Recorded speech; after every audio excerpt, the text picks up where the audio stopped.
Bonjour à tous et bienvenue. On parle souvent des grands groupes financiers qui investissent dans le football, souvent à travers des prêts bancaires ou à travers des rachats. Et depuis à peu près un an, un groupe américain, 777 Partner Capitals, investit massivement à travers le monde. Au début, c'était à travers quelques actions minoritaires dans le club de Séville. Puis ensuite, ça a été le rachat total d'un club italien, le Genoa. Ensuite, une opération record au Brésil où, suite à l'échec des négociations avec Cruzeiro, ils ont jeté leur dévolu sur Vasco de Gama en deuxième division pour une opération record pour un club brésilien, plus de 120 millions d'euros pour seulement 70% des parts. Et puis ça a été la Belgique avec le Standard. Et là, actuellement, c'est les négociations pour terminer le rachat du Red Star en troisième division pour également une somme absolument record puisque l'équipe explique qu'elle avoisinerait les 19 millions d'euros. Si on ajoute à cela des investissements dans l'aviation, puisqu'une vingtaine de Boeing avaient été commandés, et comme le dit les propriétaires de 767 Partner Capitals, d'autres investissements dans le domaine de l'assurance, du crédit et même du basket, plus que 7 millions d'euros ont été investis dans la Ligue anglaise de basketball, on se dit qu'on a affaire à un des nouveaux géants de l'investissement sportif. Alors, on dit que ça pèse 300 milliards de dollars, c'est énorme, c'est basé à Miami, mais c'est aussi très mystérieux. Donc dans cette vidéo, on va essayer de savoir qui est réellement les potentiels repreneurs du Red Star et les actuels repreneurs du Standard en Belgique. Et surtout, ça fait écho à la dernière vidéo. On avait expliqué que ce groupe-là est actuellement englué dans un conflit d'intérêts avec les propriétaires d'une autre multinationale sportive, alors peut-être avec un peu moins de moyens, qui sont les propriétaires d'Ostende et de Nancy. Et donc là, on va rembobiner un petit peu parce que vous allez voir que 767 Partner Capitals, c'est soit au final les plus grands pigeons de l'année au niveau sportif, soit il y a d'autres intérêts. Et vous allez rapidement comprendre pourquoi. Alors pour commencer, ce fonds est géré par plusieurs personnes, notamment Josh Ponder qui a défrayé la chronique puisqu'en 2004, il avait été pris en possession de 31 grammes de cocaïne et un tracking device, je n'ai pas de bêtises. Il avait plaidé coupable pour cela, il est risqué jusqu'à 26 ans de prison, finalement il n'a rien eu. Alors il y a eu des charges de soupçons de trafic de drogue, etc. On lui a demandé une pleine collaboration à ce sujet-là, puisque le trafic se faisait donc visiblement par la poste. À l'époque, il était donc étudiant. Alors certains utilisent cela pour discréditer justement et jeter une part d'ombre sur Josh Ponder et 767 Partner Capitals. D'autres expliqueront qu'il faut une seconde chance. En tout cas, ça s'est passé en 2004. Il n'a pas été donc condamné à de la prison, mais ensuite il était sous surveillance, etc. Il a collaboré avec la justice et maintenant il n'y a plus de soucis à ce niveau-là depuis 3 ans, parce qu'il avait pris 15 ans, si je ne dis pas de bêtises, où il était plus ou moins surveillé à ce sujet-là. Donc l'affaire à ce niveau-là est finie. Il y a d'autres affaires quand même au niveau justice qui impliquent Josh Ponder. Alors pour vol d'IP, il y a eu d'autres cas d'harcèlement sexuel et tout ça. Certaines ont été finies où il n'a rien eu, d'autres sont toujours en cours. Je vous mets les liens à ce sujet-là. Mais pour le reste, vis-à-vis de ses autres partenaires, tout est très mystérieux en fait. On n'a pas vraiment idée d'où vient l'argent et comme je vous dis, une traçabilité. Quels ont été les business qui ont amené ce groupe-là à avoir autant d'argent? On parle de 300 milliards de dollars. Comme je vous dis, quand vous achetez une vingtaine de Boeing, quand vous êtes dans les assurances, dans les crédits, enfin, c'est un groupe qui est énorme, qui est basé en Floride. Maintenant, quid? Avant, il y a toujours des points d'interrogation, mais c'est le cas dans plein de domaines de la très haute finance. Ce qui nous intéresse aujourd'hui, c'est d'un coup ce groupe-là, qui existe depuis 2015, a décidé d'investir massivement dans le sport. Alors il y a ce petit investissement, comme je vous dis, également dans le basket, mais c'est principalement le football. Et l'une des questions, c'est comment un groupe qui a plein de conseillers, qui est dans la trop haute finance, peut acheter des clubs aussi chers, parce que ce ne sont absolument pas les valeurs du marché. On va prendre un exemple tout bête.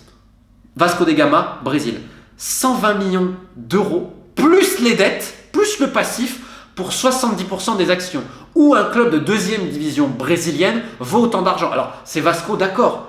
Mais on est au Brésil. Comment ce club-là, vu dans l'état où il est, en plus avec le passif, on va mettre autant d'argent? Ça pose question et ça rappelle qu'ils étaient déjà sur une autre équipe brésilienne, Cruzeiro, très connue, qui finalement n'a pas été vendue à eux, alors que l'offre était colossale. Regardez le tableau, c'était 4 fois plus de ce que El Fenomeno, le vrai Ronaldo, offrait.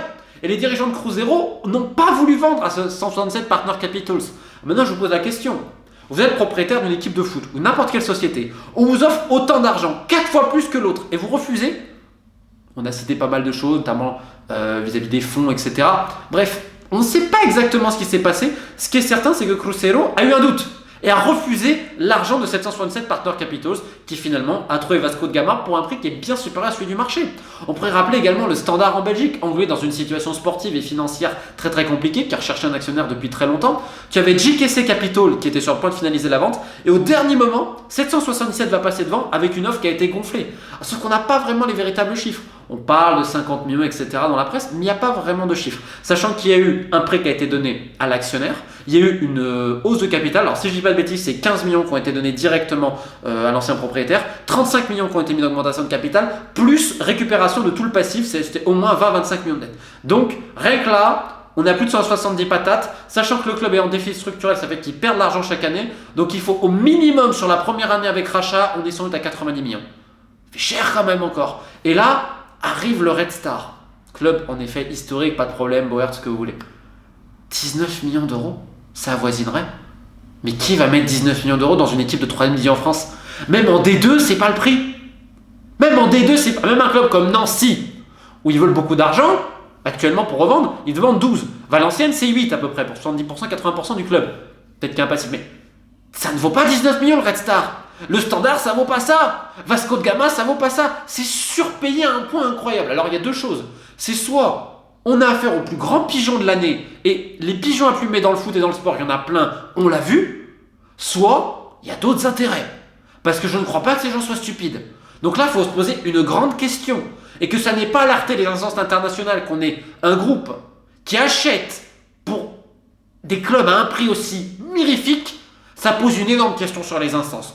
On n'est pas là pour dire il y a un micmac, on est là pour poser la question. Ce n'est pas normal, n'importe quel homme d'affaires ne ferait pas ça. Si le prix, par exemple le prix du Red Star, allez au maximum avec le national, je suis gentil quand je dis 5 à 6 millions. Alors on va me dire c'est le Red Star, tu ne payes pas 19 millions le Red Star, c'est pas possible. Tu ne payes pas le Standard autant, tu dois couvrir autant d'aides. Et le pire c'est au Brésil, comment un club de D2, et en plus ils n'ont même pas 100% départ, c'est 70% départ. Donc ils ont valorisé le club à 165 millions d'euros. Vasco de Gama, aussi grand soit-il, mais vous vous rendez compte? Vous vous rendez compte? Donc à partir de là, tu as plein de questions. Et ensuite on peut parler des partenaires, parce que là aussi on est dans le folklore. Un des partenaires les plus importants 167 Partner Capitals, c'est Caucasus Partners Capitals, et qui est très lié à un homme politique en Géorgie qui a récemment été condamné pour fraude. Enfin, si tu regardes tout de A à Z, ça sent quelque chose où tu te dis, c'est quoi l'intérêt derrière? C'est quoi l'intérêt de balancer autant d'argent comme ça? Et pire, rappelez-vous la dernière vidéo, on avait parlé des conflits d'intérêts, où donc on récupère le Genoa en Italie, qui est en train de se casser la gueule, qui risque de descendre en série B, avec une nouvelle défaite hier, j'ai parlé du classement, mais je crois qu'ils sont avant-dernier. Et on a laissé la gestion sportive aux propriétaires de Nancy qui ont coulé. Nancy qui sont en train de couler un club au Danemark. Et il y a des problèmes avec Barnsley. Et le pire, regardez, alors ils leur ont donné des millions. C'était une somme à 7 chiffres. Et là, regardez quand même ce qu'ils ont fait. Les propriétaires de Nancy et d'Ostende va dire aux propriétaires du Genoa de prendre le coach d'Ostende. Et ils ont payé la clause libératoire. Je crois qu'il y a 2 millions d'euros. Donc en plus de donner de l'argent aux propriétaires de Nancy et d'Ostende pour la stratégie sportive et aider au recrutement, en plus ils écoutent leurs conseils, ils sont allés récupérer le coach d'Ostende, et bien forcément c'est à eux, et leur donner 2 millions d'euros. Alors soit on a affaire aux plus grands pigeons de l'année qui ne comprennent rien à rien, et ce serait pas étonnant puisque l'une des personnes de 767 Partner Capitals, ça le fait rire de dire que le Red Star c'est l'étoile rouge, qui ne connaît pas vraiment le Red Star. Donc on a des gens en effet qui sont totalement néophytes dans ce milieu-là, mais je refuse de croire qu'ils soient stupides. Les gens de la très haute finance, souvent, c'est eux qui nous prennent pour des jambons, c'est pas l'inverse. Alors c'est vrai que dans le foot, souvent il y a un rapport inverse, parce que les agents, les intermédiaires et autres mythomanes arrivent à prendre les gens pour des imbéciles. Exemple à Bordeaux, lors du rachat par GACP à l'époque, c'était exceptionnel. Ou d'ailleurs, ces mêmes mecs veulent encore acheter des clubs. On en fera une vidéo bientôt. Mais là, ça pose une véritable question. En plus des conflits d'intérêts qu'on avait soulevés dans la précédente vidéo. Alors actuellement, il y a toujours des négociations vis-à-vis du Red Star. Il y a un communiqué, on essaye de finaliser. Ça a été ça dans la procédure de partout, que ce soit au Genoa ou au Standard. Et toujours, ça s'est finalisé. Maintenant, quid? Il va également falloir régler la question de ce lien entre le Genoa, le Standard, Ostende, qui posera question également en France, puisque Nancy, les propriétaires, donc, qui sont actuellement tombent en national, ont des liens privilégiés avec cette centaine de Partner Capitals et du Red Star, donc qui sont en national. Donc vous voyez, il y a beaucoup de trucs, mais aujourd'hui ça pose la question de pourquoi un groupe aussi fortuné achète des clubs qui sont aussi chers. Parce que le principe d'un businessman quand même, et surtout de ces fonds-là, c'est d'acheter au bon moment et de revendre au bon moment. Là, on va être très clair, quand tu rachètes des clubs à ce prix-là, surtout les gestions qu'il y a derrière, tu ne pourras rien faire à part perdre de l'argent. Donc, on en revient à la question de la vidéo. Est-ce que 767 Partner Capitals est les plus grands pigeons de l'histoire actuellement, le plus grand pigeon de l'année niveau sportif, ou est-ce qu'il y a d'autres intérêts? Keep the faith et à bientôt.